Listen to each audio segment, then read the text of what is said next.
Welcome, everyone, to another Alumni and Management series. The AIM series is designed to provide our audience with a targeted conversation featuring a Monmouth University alumnus working in some management capacity in the professional world. What you learn from listening to the AIM series speakers closely aligns to what you're learning in the classroom and what you might learn at a professional development event out there in the professional world.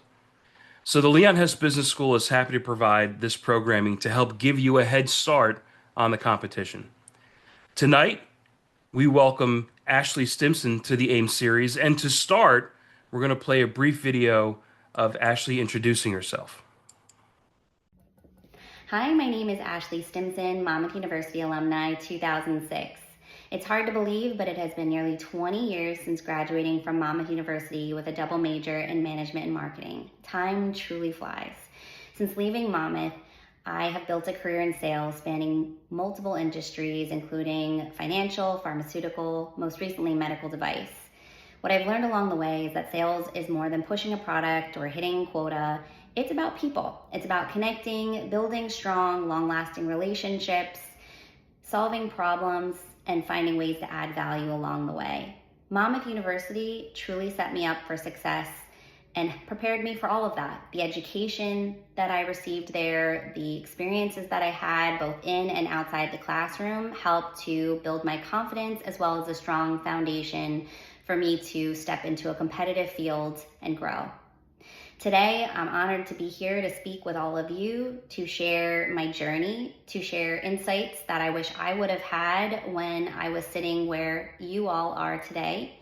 My hope is that you hear something that's useful to you that you can take with you into wherever your career path might lead you.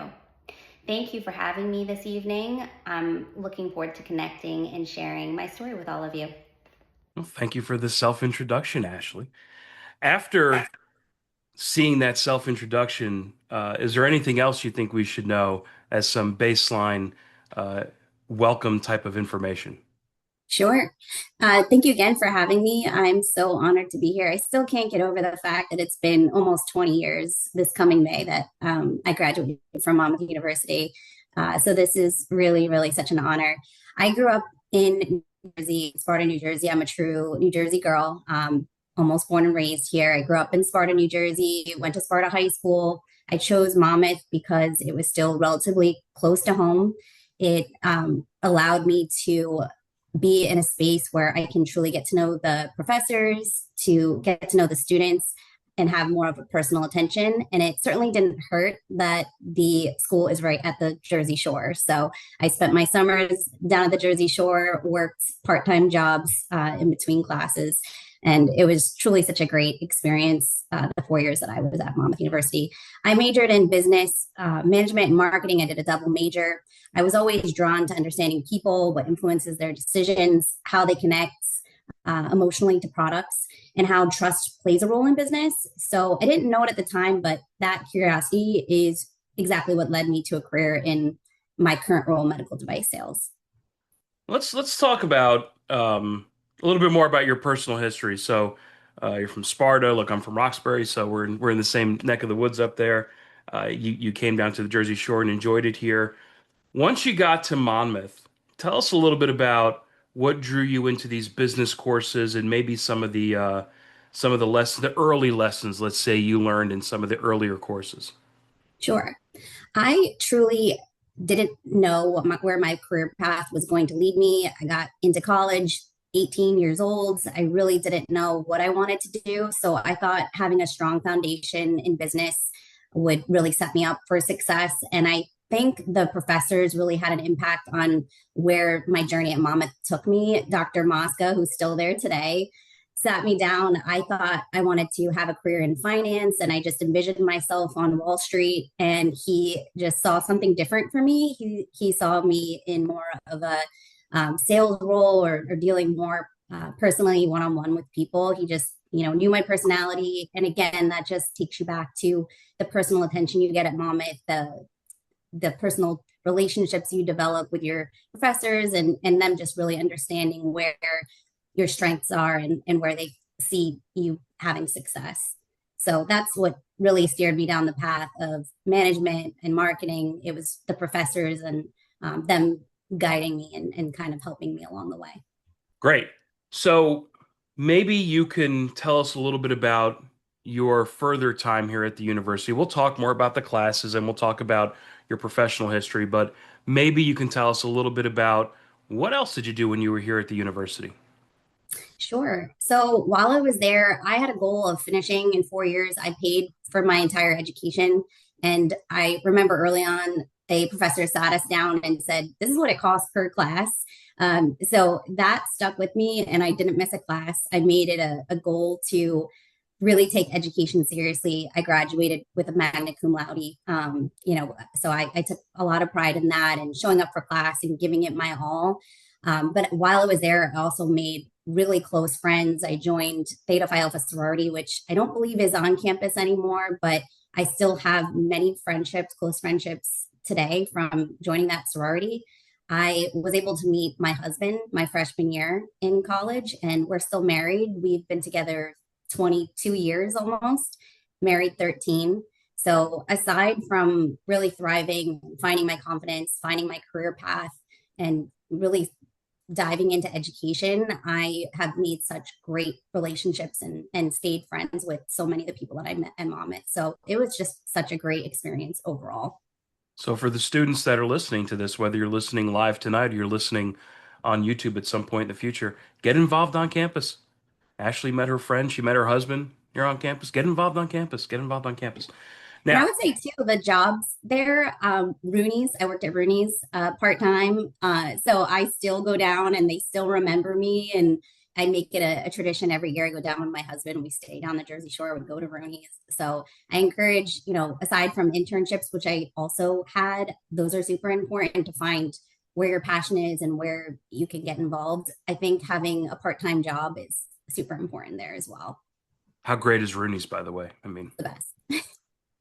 so this is a good point about part-time jobs and internships. Many of the folks who are listening tonight, many of the folks who will listen in the future, they won't have significant work experience. They might be working a part-time job or they might be looking for an internship. In fact, earlier today on campus, we had our fall career and an internship fair. So this is fresh in everyone's mind. Maybe you could talk a little bit about some of your early days in the professional world. Like, how did you find part-time jobs? How did you find internships? So I think it's really developed over time at Monmouth University. We didn't have a formal program back when I was there. So I found probably my internship networking on LinkedIn and on online. So I had just found a relationship with someone that was working with Monmouth University, and I worked for her a couple days a week, learning about marketing, learning about her consulting company, and then I also had my part-time job at Rooney's. I think I also worked retail as well. So I tried to dive into different types of industries and learn a little bit from different businesses to see where things might fit and land for me. And I think relationships are truly important in leveraging those relationships as you get into the professional world. Relationships are truly everything. Oh, let's talk about this for a little bit. That's a really good point. When it comes to relationships, sometimes an undergraduate may think, I mean, how can I build a relationship? I'm just, I'm a part-time employee or I'm just an intern. So what are some tips you might have for the younger folks listening on how they can really begin building professional level relationships with the places that they're interning and the places that they're working? So I think both, right? You can leverage the relationships you're forming at your internship.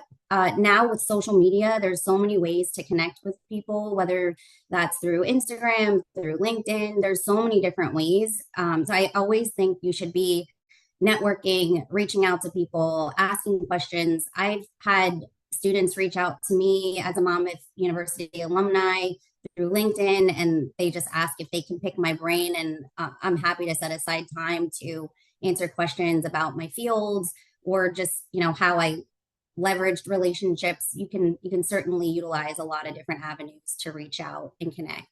And I think now more than ever, it's easier than when we graduated. Oh, that's for sure. There's no social media back then. There was no way to reach out. There was Yeah, no way to apply automatically. Now you yeah, push a couple of buttons and it automatically applies. You didn't have all that kind of stuff. yeah. Let me before we jump into your career path, let me just for a minute or two go back to your academic experience at Monmouth. Then we'll come back to the academic experience later. But you were a dual major. You were marketing and management. So I'm just out of curiosity, what drew you to the dual major versus, just the one? You said you had considered finance, but what drew you to the dual major? Uh, when I went, there wasn't a huge amount of additional credits needed. I think it was 10 credits. And I said to myself, why not expand opportunities and be a little bit more well rounded as I entered the workforce? So that's really why I decided to do that. And again, as I mentioned earlier, I wanted to graduate within the 4 years. So there was one semester I took 21 credits and I took some summer courses to do it on time. But I really just wanted to be as well rounded and marketable as possible. So that's really the reason why I chose the dual. 21 credits is a lot. That's a lot to manage. A lot to Yeah, manage. Good for you for making it happen. All right, now let's jump to your career path. Take us along the path of your career. Let's start at the beginning. Maybe any internships that you had at the undergraduate years, or maybe right after you just graduated. sure. So I mentioned during my undergraduate years, I was involved in an internship and I worked multiple jobs at Rooney's and some other retail stores. And then when I got out of Monmouth University and into the job market, it was a really tough time. It was really the beginning of the economic collapse, and it was very difficult to find a job at the time. And I still was uncertain where I wanted to go with my career. Pharmaceutical sales, med device sales were always interesting, but you needed a lot of experience. So my first few roles were in outside sales, where I learned how to handle rejection, build relationships, communicate value, and just start to build the experience so that I could set myself up for my future goal, which was pharmaceutical sales and ultimately medical device sales. And I will say those early years were tough, a lot of cold calls, a lot of long hours, constant learning. But that's really where you build the foundation for everything that is going to come next and truly find what's important and what really interests you.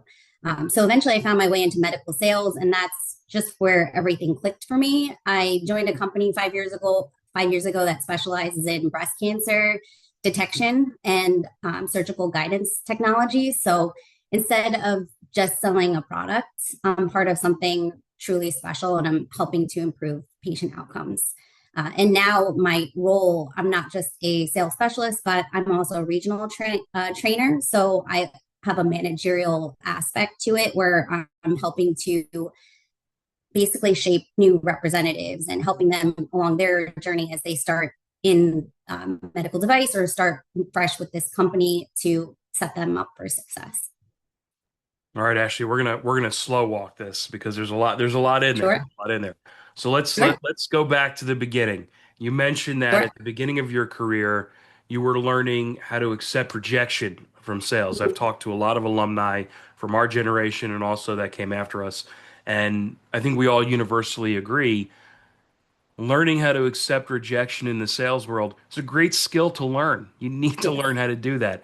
So maybe you can take us into you know, 20 something years ago, or you're a little, Sure. not 20, but you just graduate and now you're getting rejected. It's part of your job. So what does Yes. that feel like? What are you learning at that point? I think every student is going to be able to relate to this at some point, and you're going to be rejected from your first job that you apply to, maybe your second job. And that was truly frustrating for me, graduating with a double major, graduated with honors. I thought it was going to be so easy to get that first job, but it really wasn't. It was, a combination of things. It was that I didn't have the experience they were looking for. I was a fresh grad. It was also a tough time in the economy. So I just think it's important to keep at it, keep persistent, keep trying, keep networking, and you will eventually land something. And it might not be the most glamorous role, but everyone has to start somewhere and just control the two things that you can control, which are attitude and effort.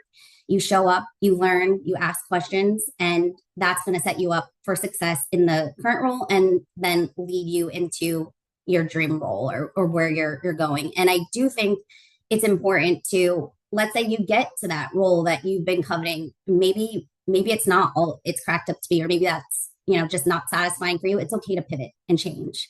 And I think that's something I learned along the way as well. I got to that pharmaceutical sales job. That was my fourth job out of college, and I didn't love it.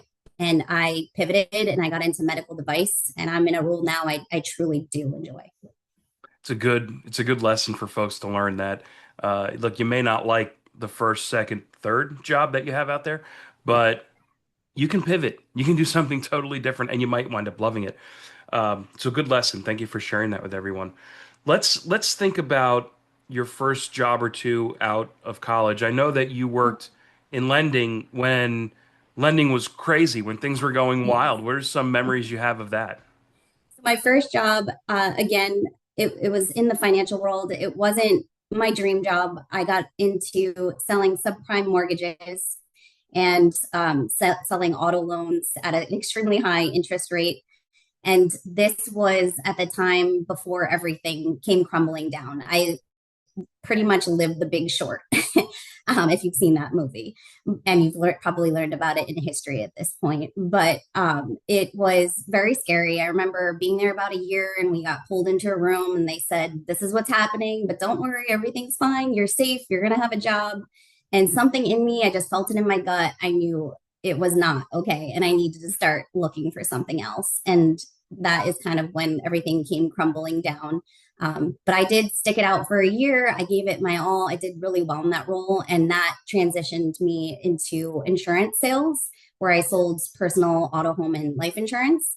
And I did that for 4 years, very successful. But ultimately, I had my goal in mind. I wanted to get to that pharma medical device job. And so that's what set me up for success. All of those moments, all of the cold calls, all of the hard work really, really got me to where I wanted to be in the end. Yeah, what a wild time to be working in finance, right? Right. And talk about having good instincts when they bring you in the room and say, "Oh, things are fine," and you're like, "Yeah, things are not fine. Things are Yeah. not fine." Um, but yeah, you're right. The students today do learn about the movie The Big Short. You know, the real life application of that as sort of historical context to what goes on in the market these days. So you got to live that. It's nuts. Yes. Yep. So now you have the early jobs. Now you make the pivot. You get into pharmaceutical sales. Talk to us about the early, maybe just months of being in this new career that becomes a dream career.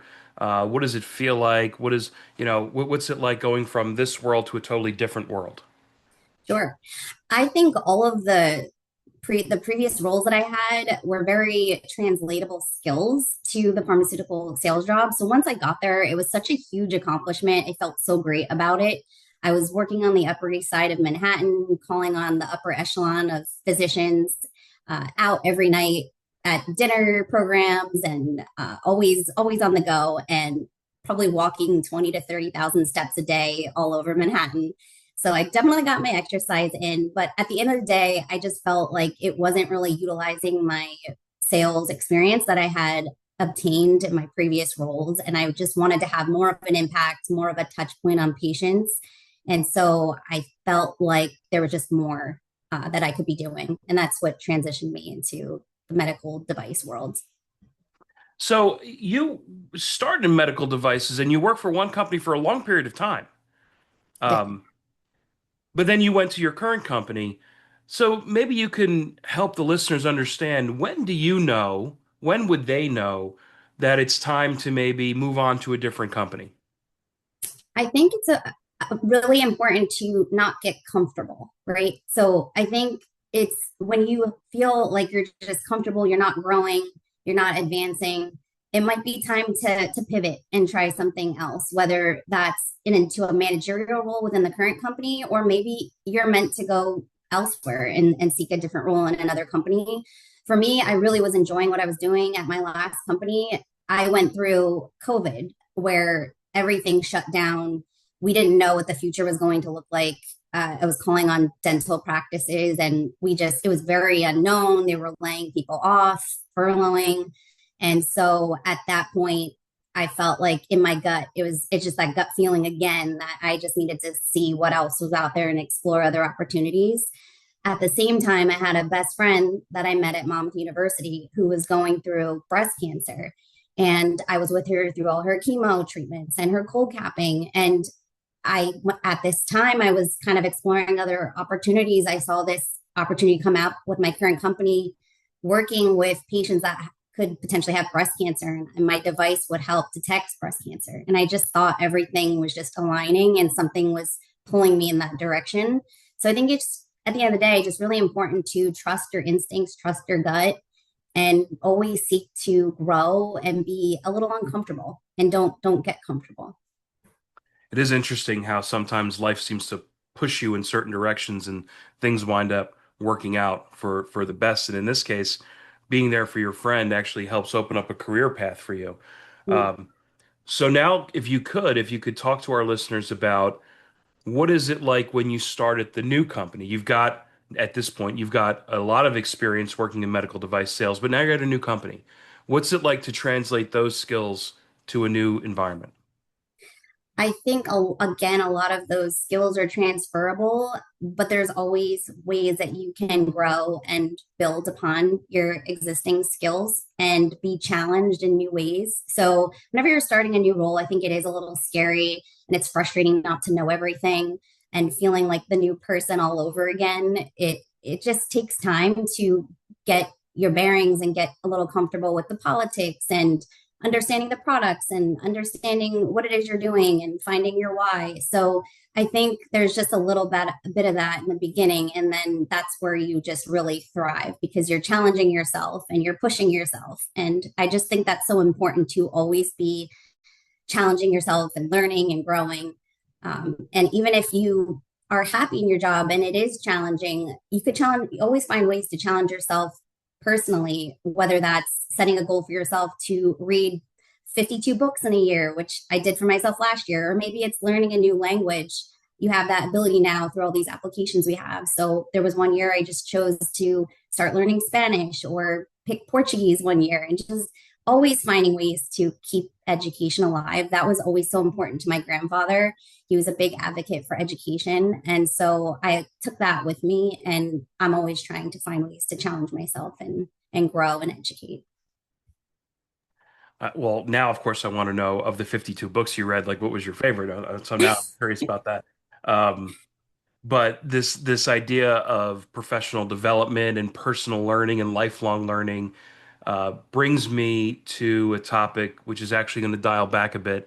So I want to talk for a moment about the classes you took at Monmouth University, and in particular, are there any lessons from those classes or any experiences from your undergraduate years that stand out as particularly formative for you in your professional experience? I wouldn't say there's one class. I just feel collectively the way we learned at Monmouth in group settings, more personalized attention really went so far for me, for my friends, because it forced you to ask questions when you didn't understand something. It forced you to collaborate and work together as a group. And all of that helps set you up for success in whatever business you decide to get into because you're going to need to learn how to work with others and collaborate in a work in a group setting. And it's okay to ask questions when you don't understand. So I think collectively the education and the way we were taught, the personalized attention was so important. I tell you, Ashley, I'm going to now clip this part of the interview and play it in all of my classes because, undergraduates not always thrilled about working in groups, but Yeah. how often in your professional career did you have to work in some sort of group or in some sort of collaboration? We're doing it every day. I'm in a group now. While you have a quota and you're held to a personal number in sales, you're still working with your team, training new reps all the time. So it's really important to learn how to work with others, how to communicate well with others that come from different backgrounds, different walks of life. So I think while it's uncomfortable at Monmouth and maybe you might find yourself being doing more work than someone else, it's really setting you up for what you're going to encounter in the workforce, whatever industry you end up getting into. It's true. I mean, it's true. Whatever industry you get into, whether it's finance or medical device sales or advertising and marketing or communicate, whatever it winds up being, you're going to work Yeah, in some sort of group. It's just the way the world works. And correct. by the way, students would complain that Maybe they don't like working in groups, or they're the ones shouldering all the work, which you just referenced. And it can be the same in the professional world, could it not? Absolutely. And I think it's important, and this was something I learned later on. I know, sometimes it's easy to be that type A, take charge person and want to do all the work, but you can't do that in the corporate world. You have to learn how to delegate your time and work with others and help them to accomplish the goal with you because you can't do it all yourself. There's just not enough hours in the day. And it's a great skill to learn how to help coach the folks around you, and it makes you look good for the companies you work for. They say, "Hey, look at that person. They're helping make everyone better," and you might get promotions for that type of thing. Right. Um, Maybe you could share with our listeners a little bit about what you see going on in the current business environment out there. Our students, they do a lot of learning through case studies, and sometimes the case studies are dated, but you're living the professional world right now. So, what does the market look like and feel like based on just your observations? So I think it's constantly evolving and changing, especially with social media and the internet. Believe it or not, that was all relatively new for us. We didn't have social media, we didn't have AI, we didn't have Chat GPT. So I think things are moving at such a rapid pace now. And just from my own personal perspective and industry I'm in now, hospitals are under more pressure than ever, both financially and operationally. Purchasing decisions are more data driven. We're seeing AI incorporated into imaging modalities and different workflows. But at the end of the day, I think relationships still matter. They look a little different now, but a lot of business happens through digital channels, through social media. In my world, value analysis committees, long term partnerships are important. So I think to answer your question, it's really constantly evolving at a much more rapid pace than before. And I think, there is a lot of concern about AI potentially replacing jobs, but I think it's just how do we adapt and how do we, make sure that we're still valuable and, AI is not going to replace every job.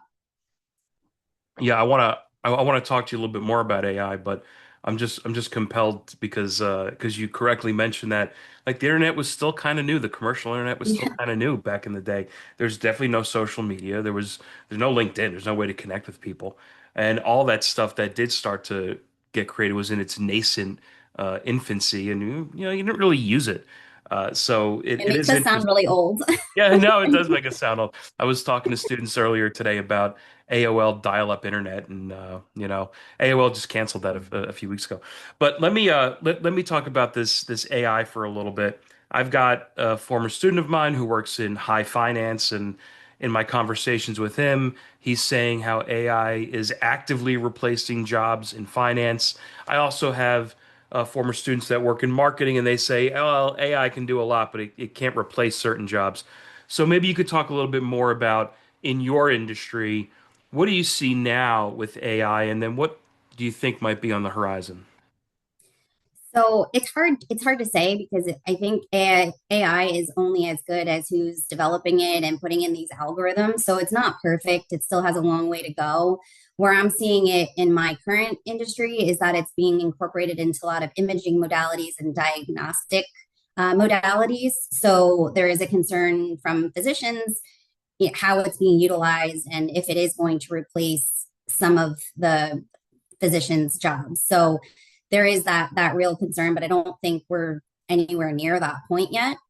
I think from a sales perspective, you could easily say AI is going to replace a sales professional, but there's still that human element that's needed. There's that personal touch point, the value we bring, the experience we bring, being able to help troubleshoot something on the spot and getting somebody through a case, making sure that that patient has the best clinical outcome.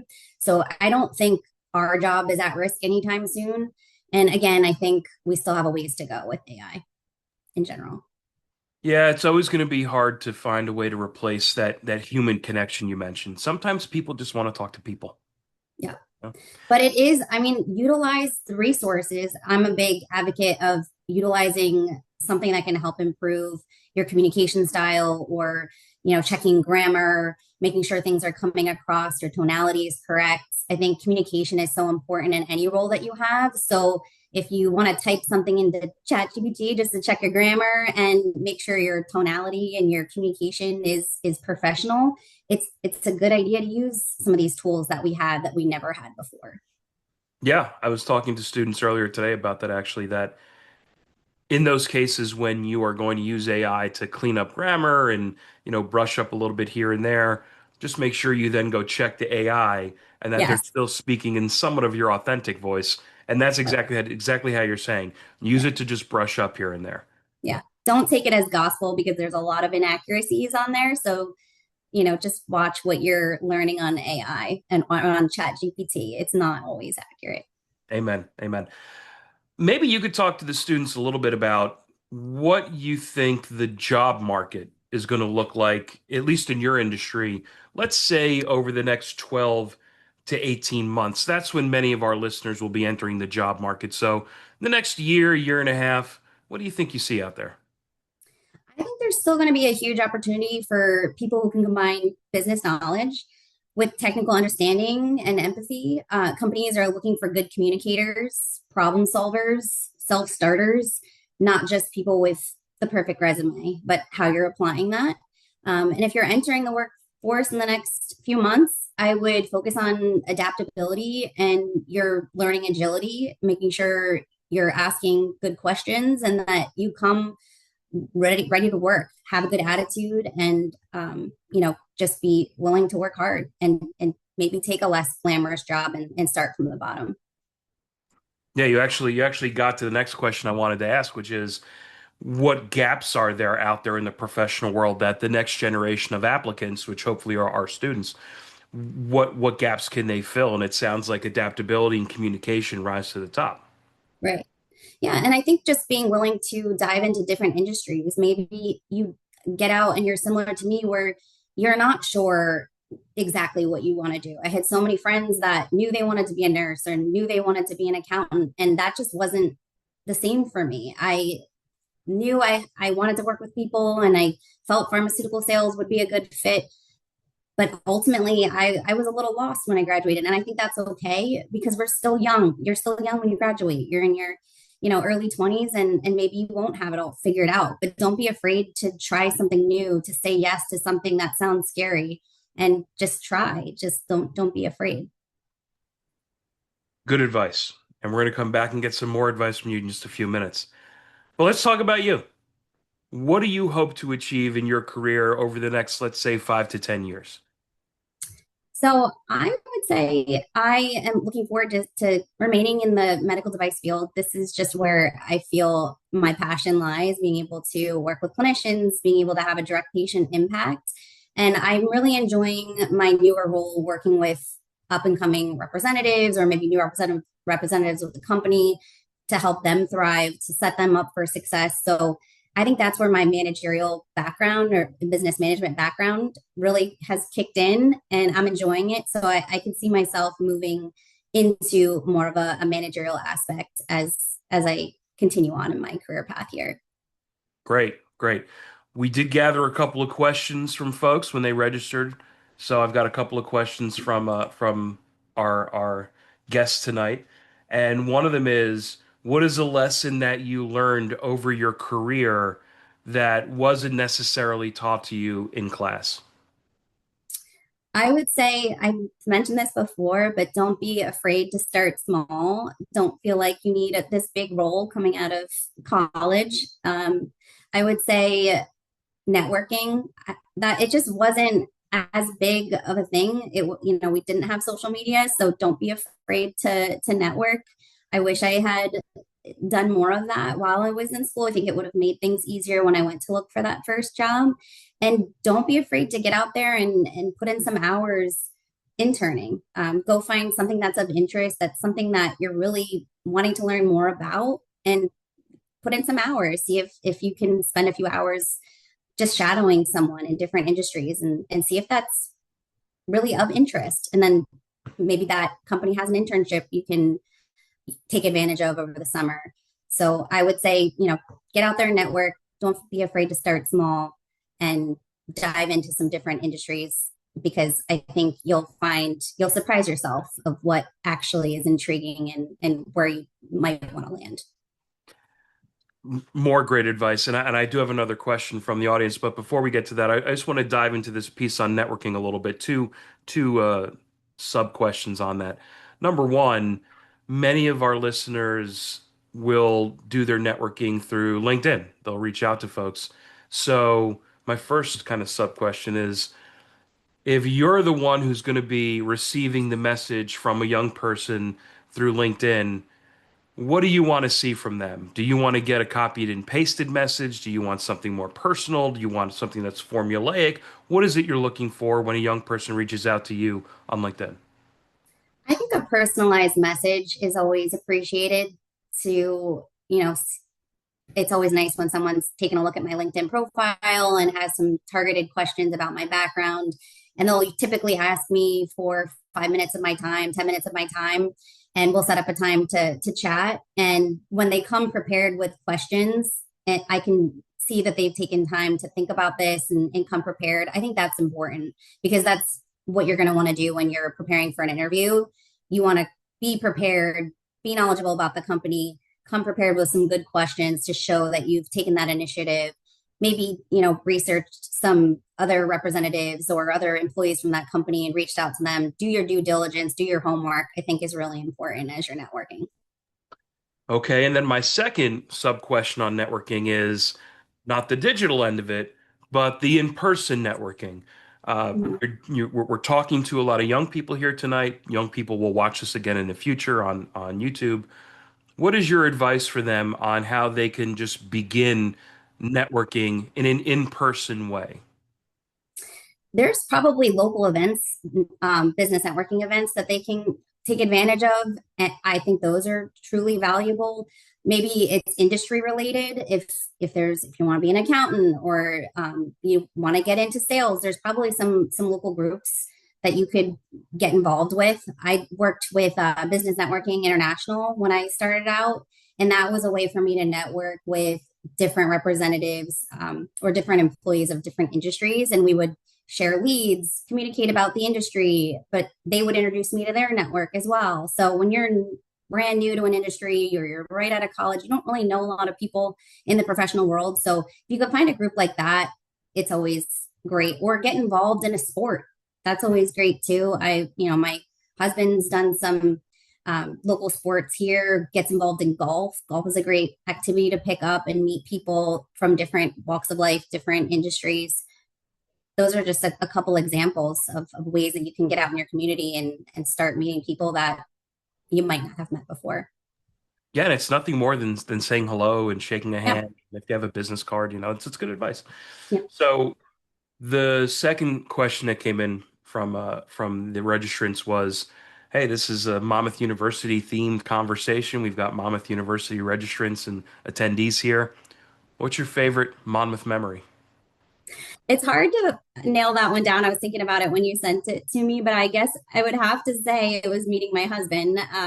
I met him at a Sigma Pi party, and I would say that's probably my favorite memory. And the time I spent with my sorority sisters in Theta Phi Alpha, I'm still very close with most of them to this day. I was in their weddings, kids' birthday parties.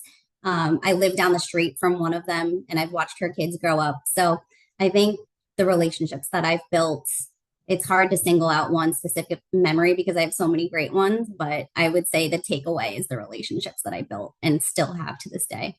Love it. Love it. Uh, Maybe we can get our final set of questions in here as we begin to wind down. And thank you so much for the time you spent with us. But what advice do you have for today's undergraduates just on being students? Again, you were a high performing student, graduated with honors. What advice do you have for them just about being students? I would say to work hard, give it your all, really put in the effort. It'll pay dividends in the long run. Network now, don't wait until you graduate or wait until you're close to graduation. I would say be coachable and listen to some of the things that your professors are suggesting and don't get defensive because they're looking out for you and they want the best for you. And I would say just make sure you're taking care of yourself too. Make time to exercise, do some things outside of school, find an activity that you're passionate about, and just start looking at into different industries, start researching different industries. I wish I had done that earlier rather than, right towards the end of my career at Monmouth. I really wish I would have taken the time to maybe spend a summer in different industries and looking at different ways that I could utilize my experience at Monmouth. So I just don't wait, jump in now. Yeah, good advice. I wish I would have done the same thing and just researched more. Mhm. Luckily for both of us, things worked out pretty well. Yeah. So, um, good advice for the students on being undergraduate, being undergraduate students. What about advice for the students that are listening about being a new hire? So they just got hired at a company, they're excited to go there. What's a little bit of advice you have for them when they get that first role? That's a great question. I would say I work with new hires currently, and some of them are right out of college, or maybe it's their second role. And I always appreciate a positive attitude coming to work with that energy. That I've said this a couple times, but you can control two things, and it's attitude and effort. I think that goes a long way and really allows people to take notice of you when you're eager, you show up to work on time, you ask for, raise your hand if something comes up that you want to participate in. Don't wait for someone to come to you and offer you that opportunity. If I heard of something or there was an opportunity to go out and work a trade show, for example, I was raising my hand. I wasn't waiting for someone to come to me. And I think when you take that initiative, people start recognizing you as a leader and will start asking you to do more. So I think just being eager, being hungry, being coachable, all of those things are so important in the beginning. Excellent advice. Before I ask you for some parting words before we end here, I just want to highlight that point you made about being eager and being willing to take the initiative. When someone in your company says, "Hey, we need someone to go to the trade show," raise your hand. Say you Yeah. want to do it. So I'm glad that you have that advice for the students. Yeah. And so then my final question, as I mentioned before, what are some parting words of wisdom that you have for our students? I would say, relationships again are truly everything. Your personal relationships, your professional relationships, spend time nurturing those and truly value them. Make sure you're spending time with your family and your loved ones, but get out there and network and leverage those relationships as well. Love to learn the word no, whether it's in sales or in any professional journey you have. It's an opportunity for you to learn and grow. It's okay to pivot if you get into a career that you feel is truly in your gut, not for you. It's okay. It might be scary, but it's okay to pivot and try something else and take that leap of faith, take that chance. I truly do think the most important takeaway is to listen to your gut and listen to your heart because it's ultimately going to steer you in the right direction. Awesome. Thank you, Ashley, for joining us here tonight for the AIM series. We appreciate you spending time with us and sharing all of your wisdom and experience with our listeners. Thank you very much. Thank you so much for having me.